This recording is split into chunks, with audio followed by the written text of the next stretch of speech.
माँ चंद्रघंटा नवदुर्गा का तीसरा स्वरूप है और नवरात्रि के तीसरे दिन इनकी पूजा की जाती है।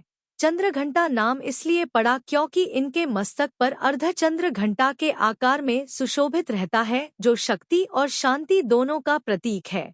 माँ चंद्रघंटा का स्वरूप अत्यंत तेजस्वी और योद्धा रूप में माना जाता है। वे सिंह पर सवार होती हैं और उनके 10 हाथ होते हैं, जिनमें विभिन्न अस्त्र शस्त्र होते हैं। यह रूप भक्तों की रक्षा करने और बुराई का नाश करने के लिए है। कथा के अनुसार जब मां पार्वती का विवाह भगवान शिव से हुआ तो शिव का रूप अत्यंत भयंकर था। उनके शरीर पर भस्म थी और गले में सर्प थे। यह रूप देखकर पार्वती के माता पिता और अन्य लोग चिंतित हो गए। तब मां पार्वती ने एक दिव्य और शांत स्वरूप धारण किया, जिसे मां चंद्रघंटा के रूप में जाना गया।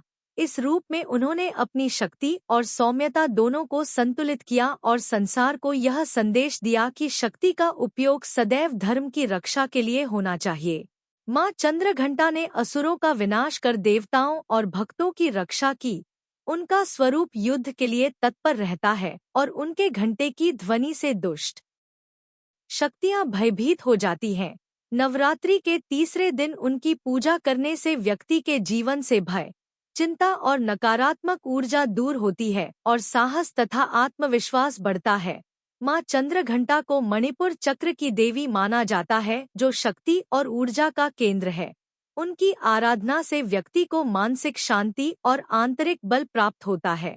नवरात्रि में भजन गाने का विशेष महत्व इस दिन इसलिए भी होता है क्योंकि भजन के माध्यम से व्यक्ति अपने भीतर की ऊर्जा को जागृत करता है और देवी से जुड़ाव महसूस करता है। भजन केवल गीत नहीं बल्कि एक आध्यात्मिक साधना है जो मन को एकाग्र करती है और सकारात्मक ऊर्जा का संचार करती है। मां चंद्रघंटा की कथा हमें यह सिखाती है कि जीवन में साहस और शांति दोनों का संतुलन आवश्यक है।